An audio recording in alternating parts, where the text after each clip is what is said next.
In the top stories, Prime Minister Drew meets with officers of the Royal St. Christopher and Nevis Police Force. Hemp farmers in Guyana to benefit from academy, and Taiwan accuses China of exaggeration with footage. Hello and welcome to the ZIZ Midday Newscast. Today is Tuesday, the 16th of August, 2022. I'm Jason Davis. Nationally, Prime Minister the Honourable Dr. Terence Drew met with the rank and file of the Royal St. Christopher and Nevis Police Force on Tuesday morning at the National Emergency Management Agency, or NEMA, conference room. Prime Minister Drew holds the portfolio of Minister of National Security in the government of St. Kitts and Nevis. And during the meeting, the Prime Minister expressed his commitment to maintaining peace and security throughout the Federation and asked for the unwavering support of the men and women in uniform to accomplish this. I speak to you now at this introductory occasion knowing some fundamental truths. One, that the first duty of a government is to protect its people. The peace and prosperity we yearn for requires a resolute foundation of law and order. The police service is in the vanguard of law and order.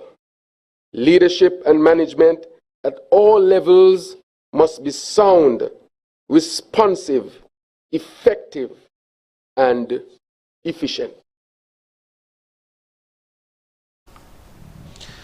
The Prime Minister also gave the officers the opportunity to air their concerns and make suggestions that would benefit their lives and job performance, some of which included requesting training and health benefits. Since being sworn in as Prime Minister on the 6th of August, Dr. Drew has been busy touring and visiting various departments within the government to familiarize himself with both senior and junior staff.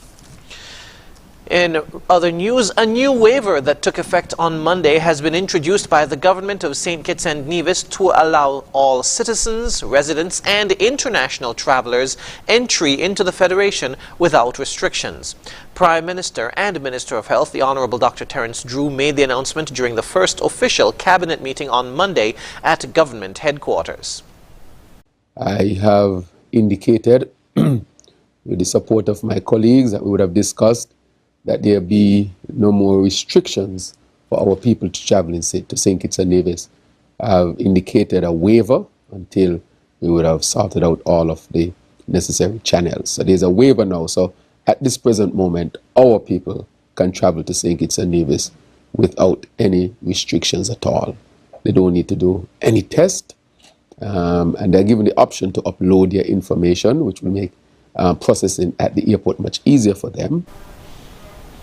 Prime Minister Drew said that the decision to remove the entry restrictions is strictly scientific. All of this is based on sound scientific advice. I would have met with the task force, we would have gone through the scientific data, and therefore I want to announce that based on that, their advice in discussions, that there is no scientific basis to continue the restrictions, and therefore they are lifted. Effective immediately, all travelers to St. Kitts and Nevis are not required to present a negative COVID-19 test or show proof of vaccination to enter the country and quarantine upon arrival. All unvaccinated and vaccinated travelers are permitted to enter the Federation of St. Kitts and Nevis. This includes citizens, residents and international travelers. Also, all inbound passengers can either complete the online immigration and customs ED form before arriving in the Federation, or they can complete it at the port of entry upon arrival. The Prime Minister first made the announcement of lifting all COVID-19 entry protocols during the swearing-in ceremony of the members of Cabinet on Saturday, August 13 at the Warner Park Cricket Stadium. And beginning the new academic year 2022-2023, students attending the Clarence Fitzroy Brant College will be able to attend without bearing tuition costs. That's according to Prime Minister Dr. Terence Drew when he spoke at the swearing-in ceremony of cabinet ministers on Saturday. He underscored that education is the key to our children's development and success. He was quoted as saying, "The education of our children is simply too valuable to be wasted. Under your new Minister of Education, the Honourable Dr. Dr. Jeffrey Hanley, we will invest more resources in our educational and training institutions so that they can lead the charge in equipping our young students for the 21st century opportunities. Therefore, your Labour-led government will immediately provide free tuition for all students of the Clarence Fitzroy Bryant College going forward. We now move to news on the regional scene. Hemp farmers in Guyana will soon benefit from the establishment of a hemp academy. That's according to Guyana Hemp Industries Vice President Michael Curtin. Here's Antonio Day with the details.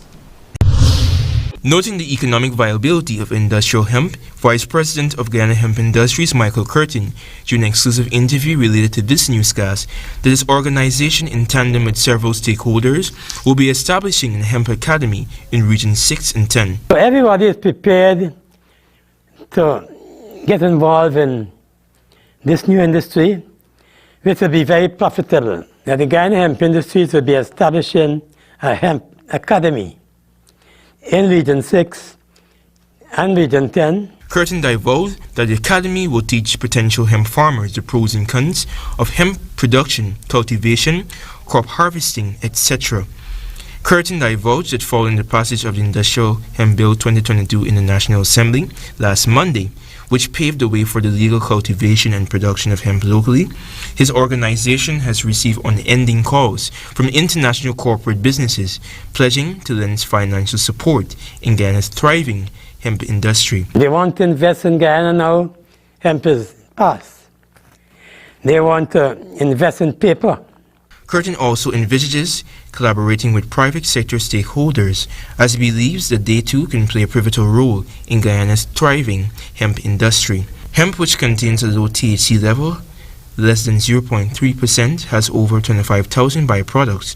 For example, hempcrete, hemp oil, rope, seeds, etc. The Industrial Hemp Bill 2022, which was passed last Monday in the National Assembly in absence of the APNU AFC opposition, has 39 clauses which provides regulation for cultivating and manufacturing industrial hemp and its byproducts. The bill further outlines the conduct of hemp research, the establishment of the Ghana Industrial Hemp Regulatory Authority, among others. And Anandala, Attorney General and Legal Affairs Minister, during his recent presentation at the 49th sitting of the National Assembly, following the passage of the bill, referred to Guyana as a trendsetter, citing the complexities in drafting the bill.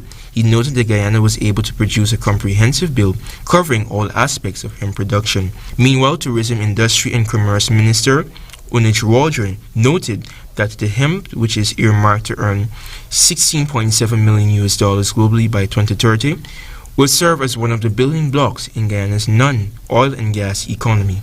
This is Antonio Day reporting for the HCP 90 News. The Fisheries Ministry in St. Lucia has cautioned individuals against capturing sea turtle hatchlings. Officials are worried of the threat posed by people and wildlife.